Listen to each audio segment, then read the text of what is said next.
Reka tube ikaze bakomeje kubana natwe mu biganiro bitandukanye, nizere ko mumeze fresh, mumeze neza cyane. Ni KB250 TV kuri YouTube channel. Ibiganiro byacu birakomeza bikunogera nkuko twagiye tukugera hirya no hino hatandukanye. Uyu munsi turigiye kukugezaho urutonde inzu zo mu murenge wa Muhura nziza, inyubako nziza zo mu murenge wa Muhura ni izihe, ese izi nyubako nyine zubatse gute? Ni ibyiza nyaburanga rero ushobora kuba utazi kandi biherereye aho ngaho iwanyu. Wowe ni mu kahe karere uri? Ni mu murenge uri dushaka ko tuzakorera tukakumenyera zimwe mu nyubako zihari nziza kandi zinogeye amaso, ziryoheye amaso kuzireba.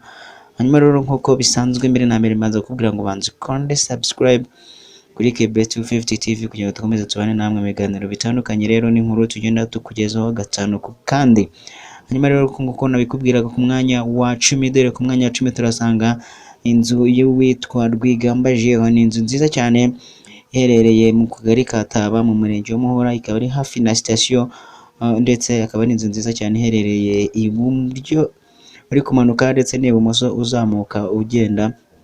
Ni inzu nziza cyane rero, sibyo kuba yubatse neza, ifite n'igipangu kinini kandi kigari cyiza cyane. Ni inzu yubatse mu buryo bugezweho, kenshi abakunze kwita nyine inzu nyine zo mu bwoko bwe zigeretse, cyangwa se inzu zifite utubaraza imbere byiza cyane rero kandi binaryoheye amaso, binaryoheye uzireba. Ni inzu ifite igipangu cyiza.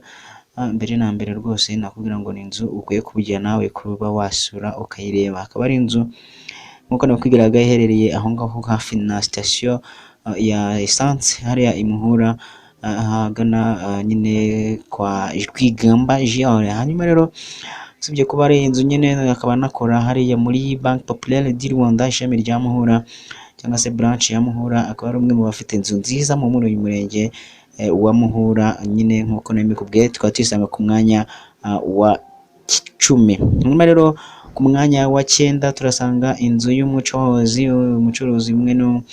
Inzu nziza cyane nayo yubatse mu buryo bugezweho, inzu isize amarangi meza cyane. Inzu nyine nakubwira ko inzu namwe iza ku rutonde rw'inzu 10 zikunzwe hano muri uyu murenge wa Muhura. Iyi nzu rero akaba nta yindi, ni inzu y'uwitwa Kayitaje Viviane. Akaba ari inzu nziza cyane rero iherereye mu kagari ka Taba. Ngaha ni hafi n'izindi nzu nini zubatse, ariko inzu ikaba yaje muri uyu mwanya wa 9 bitewe n'uburyo yubatse, bitewe n'uko ari inzu ifite igipangu cyiza cyane. Ikindi kandi akaba ari inzu ikomeye ugereranyije n'uburyo yubatse. Ni inzu ifite igisenge cyiza, igisenge ushobora nawe kureba ko ufata iki koko ni igisenge umuntu agomba kuba yarebaho. Kandi ikindi akaba ari inzu ibasha kuba utabasha kuba wareba kereka iyo ubashije kuba wakigereramo imbere ugafotora maze ukareba. Ni inzu nziza rero cyane, nayo iza ku mwanya wa 9 ku rutonde rw'inzu 10 nziza cyane ziherereye muri uyu murenge wa Muhura. Ku mwanya wa 8, ku mwanya wa 8 tuhasanga indi nzu nziza cyane iherereye mu kagari ka Taba, ariko hafi n'akagari nyine hepfo gato cyane umanutse mu werekeza kuri groupe, hanyuma ukaza gukata ibumoso bwawe usa n'ugaruka inyuma. Ni inzu nziza cyane irimo amakaro, akaba ari inzu ihagaze ku mwanya wa 8. Ni inzu y'uwitwa Gahutu Claude cyangwa se abenshi mu kumwita Kanyamigezi bitewe n'akazi akora. Akaba ari inzu rero ku mwanya wa 8. Ni inzu nziza cyane, inzu yubatse mu buryo bugezweho, inzu ifite urubaraza imbere rwiza cyane. Inzu kandi ibarizwamo imbere amakaro meza kandi y'icyitegererezo rwose. Uyirebye nawe ukaba wavuga ko iyi nzu ari nziza cyane nk'uko muri kugenda muyibona. Akaba ari inzu rero bivuga ko nayo yubatswe itwaye akayabo k'amafaranga atari makeya cyane, nk'uko nyir'ubwite agenda abivuga cyangwa se nuko ubushakashatsi bugaragaza bugenda bubikora. Ni inzu nziza iherereye ahangaha, ushobora kuba wahanyarukira ukayireba. Rimwe mu nzu cyangwa se ni zimwe mu nyubako zubatse neza, kandi ni inyubako zikomeye kandi zinahenze nk'uko nabikubwiraga, kandi dushingira no kuba ari ba nyirazo nabo ari abantu bakomeye kandi batikoraho. Ikindi kinini nakubwira ni uko ku mwanya wa 8, ku mwanya wa 8 ni inzu nyine ya Gahutu Claude cyangwa se bakunze kwita Kanyamigezi. Karugara ari we nzu dusanga ku mwanya wa 8. Ushaka kwibaza uti ku mwanya wa 7 turasanga iyi nzu. Ku mwanya wa 7 nta yindi nyubako iza usibye inyubako ya Kiliziya Gatolika cyangwa se ikiliziya nk'uko muzabwe mubizi ni parish cyangwa se ni Kiliziya Gatolika ya Muhura. Akaba ari inzu nayo ni inyubako iza ku mwanya wa 7 bitewe n'uko ari inzu yubatse neza. Ni urusengero rwubatse neza kandi runini rugari, rufite ndetse na parikingi, rufite n'ikibuga aho abantu bashobora kuba bagenda bagakinira, bafite ahantu abantu bakisanzurira akaba ari inzu rero nyine nayo ni imwe mu nyubako nziza cyane dusanga ahangaha muri uno murenge, usibye kuba ari iy'abakristo ndetse ikaba ari n'iy'abakristo gatolika. Ni inzu nyine nanone yagiye ikorerwamo ibyiza, yagiye yubakwa cyane inavugururwa cyane nk'uko yavuguruwe mu mwaka w'ibihumbi 2008 2009. Iyi nzu rero ikaba yaraje ikiri urusengero, rukaba ruza ku mwanya wa 7. Ni kimwe mu nyubako, ni imwe mu nyubako dusanga muri uyu murenge nziza kandi ikomeye, ni ukuvuga ko ikomeye cyane. Imbere ugezemo usangamo nyine ibintu bijyanye n'imyemerere ya Kiliziya Gatolika, birimo ibirango ndetse n'amashusho agaragaza imyemerere ya Kiliziya Gatolika n'amarangi meza, kandi akaba ari Kiliziya kikaba gipavomye hose mu mabara menshi kandi meza, bituma rero iza ku mwanya wa 7 hano mu nyubako nziza cyane zibarizwa muri uyu murenge wa Muhura. Hanyuma ku mwanya wa 6 turasanga inzu yitwa Nizeyimana Asumani cyangwa se benshi bakunze kumwita Kofi.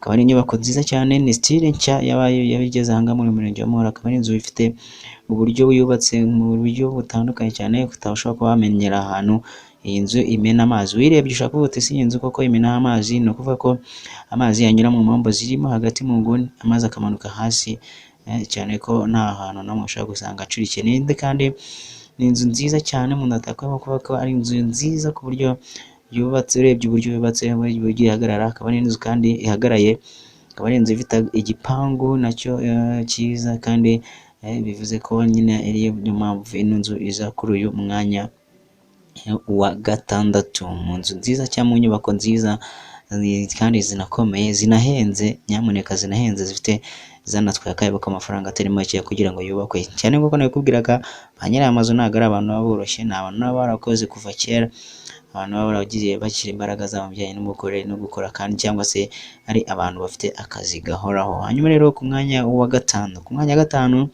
tuhasanga inzu y'umucuruzi, umwe mu bacuruzi bacururiza muri centre ya Muhura. Ni inzu y'uwitwa Amajyambere Silas, ubwo muramuzi cyane muri uyu murenge, akaba ari umwe mu bacuruzi dufite ahangaha cyangwa se tuzi bacuruza, ndetse akaba anakorera mu centre ya Muhura. Inzu ye rero ikaba iza ku mwanya cyangwa se inyubako ye iza ku mwanya wa 5, bitewe n'uko ari inzu nziza yubatse neza, yaba mu buryo bw'imyubakire na style. Akaba ari inzu nziza ifite igisenge, yubakije amabati meza, ndetse akaba ari n'inzu ikoze mu buryo isize amarangi menshi kandi meza, mu buryo buryoheye cyangwa se mu buryo bunogeye amaso n'ubireba, yaba uri hafi waba uri kure. Nk'uko muri kugenda mubibona, murabona ko ari inzu nziza cyane, ari inzu ikomeye, ari inzu bigaragara ko nyine ari inzu y'umuntu ukomeye. Hanyuma rero iyi nzu ikaba iza ku mwanya wa 5 cyangwa se n'inyubako iza ku mwanya wa 5 mu nyubako nziza cyane dufite cyangwa se zibarizwa hariya muri uriya murenge wa Muhura. Muri kubigenda mubibona, ni inzu ifite igipangu kizengurutse, ni ukuvuga impande zose, ndetse nk'uko nabikubwiraga akaba ari imwe mu nzu ziherereye mu ruguru gato witaruye centre. Ni inzu nziza rero, nawe ushobora kuba wanyarukira ukayireba, ni uburyo uri kugenda umanuka werekeza mu centre. Mbere y'uko ugera aho ugera ubanza kugera ngaha kwa Amajyambere Silas ukareba. Ni inzu rero ku mwanya wa 5. Ku mwanya wa 4, nk'uko nakubwiraga duhereye inyuma ku rutonde rw'inzu 10, ni ukuvuga ko ku mwanya wa 4 tuhasanga inzu yitwa Senzoga Emmanuel, nawe ni umucuruzi hano mu centre ya Muhura, ndetse akaba ari inzu nziza nk'uko muri kugenda mubibona, yaba ku buryo bw'igisenge, yaba uburyo yubatse. Ni inzu utashobora kubona aho waba uri hose keretse ubashe kuba wagera imbere ukareba. Ni inzu uri kugera mubibona ifite igisenge cyiza cyane n'amabati meza kandi meza nyine, ngo nivuga ngo meza agezweho akomeye. Ni inzu yubatswe neza cyane, ivuga ko yatwaye akayabo k'amafaranga atari makeya kugira ngo ibe ihagaze ahangaha. Akaba ari inzu rero ibarizwa hariya inyuma y'isoko gato, aho akorera nyine n'aho akorera ubucuruzi bwe butandukanye. Akaba ari inzu dusanga kuri uyu mwanya wa 4, ni inzu ya Senzoga Emmanuel. Hanyuma ku mwanya wa 3, ku mwanya wa 3 ushobora kwibaza uti se turasanga iyihe nyubako, ni iyihe nzu dusanga ku mwanya wa 3 hano muri uyu murenge wa Muhura nziza kandi zikomeye? Ku mwanya wa 3 turasanga inzu y'uwitwa Mukamurenzi Josephine, cyangwa se nk'uko musanzwe muhamenyereye cyane hazwi nko kwa Jeanne, cyangwa se nyine kwa Jeanne ku muzungu n'umwe. Ni inyubako rero yubatse mu buryo bwa etage, akaba ari inzu nziza cyane, usibye kuba harimo n'ikigo cy'amashuri, ariko iyo nzu akaba ari inzu yubatse ukwayo, akaba ari inzu nziza cyane nawe dusanga cyangwa se akaba ari inyubako nziza dusanga muri uyu murenge, aho ushobora kuba wahanyarukira hano ukayisura ukaba wabasha nawe kwihera amaso. Akaba ari inzu yubatse mu buryo bugeretse cyangwa se mu buryo twahita nk'ama etaje, ariko usibye no kuba yubatse gutyo ni inzu ikomeye, ni inzu yatwaye amafaranga atari make cyane, ni inzu kandi yatwaye ibikoresho bitari bakeya cyane kugira ngo ibashe kuba ihagaze. Kuko niko tuba dushingira ku bukomere bw'inzu ndetse n'uburyo ba nyirayo bameze n'uburyo n'icyo batanze kugira ngo aya mafaranga y'inzu cyangwa se inyubako zizamurwe cyangwa se zubakwe. Ku mwanya rero wa kabiri, ku mwanya wa kabiri turasanga inzu y'uwitwa Rutayisire Feliciane rero akaba ari inzu nayo nziza cyane, nayo yubatse mu buryo bwa etaje, ikaba iherereye aho bakunze kwita ku Itaba cyane, umanutse werekeza ku biro by'akagari ka Taba cyangwa se werekeza ku kigo cy'amashuri cya Groupe Scolaire Muhura. Utaragerayo rero gato iyo nzu uhita uyibona mu kuboko kw'ibumoso umanuka. Ni inzu rero ya etaje nyine yubatswe n'uyu mugabo witwa Rutayisire Feliciane, ubu ngubu utakiba mu Rwanda, utakibarizwa mu Rwanda, akaba abarizwa mu gihugu cy'Ubutaliyani ku mugabane w'i Buraya. Akaba ari inzu rero dusanga ku mwanya wa kabiri bitewe n'uko yubatse, bitewe n'ako mafaranga yayubatse, nubwo bivuga ko itararangizwa neza ariko bikaba bitanga icyizere ko iyi nzu niramuka yubatse ishobora kuzaza no ku mwanya wa mbere hagize urutonde rwongera gukorwa. Hanyuma rero Rutayisire Feliciane akaba ari umwe mu bubatsi zino nzu, mu bubatse iyi ni inzu yo mu bwoko etaje, kuri ubu ngubu ikaba irimo gukorerwamo imirimo itandukanye, yaba kuhacumbikira abantu ndetse no kuhakora ibindi bintu bitandukanye. Biteganyijwe ko iyi nzu ishobora kuzavamo ndetse na etaje ndetse ikazavamo na hoteli nziza cyane, abantu bashobora kuzaba bakiyakira mu gihe babashe kuba batemberera hano muri uyu murenge wa Muhura. Ku mwanya wa mbere, ku mwanya wa mbere tuhasanga iyi nzu rero, imwe mu nzu zikomeye hano muri uyu murenge wa Muhura. Inzu tuhasanga ku mwanya wa mbere akaba ari inzu yitwa Rudisi Jean Baptiste.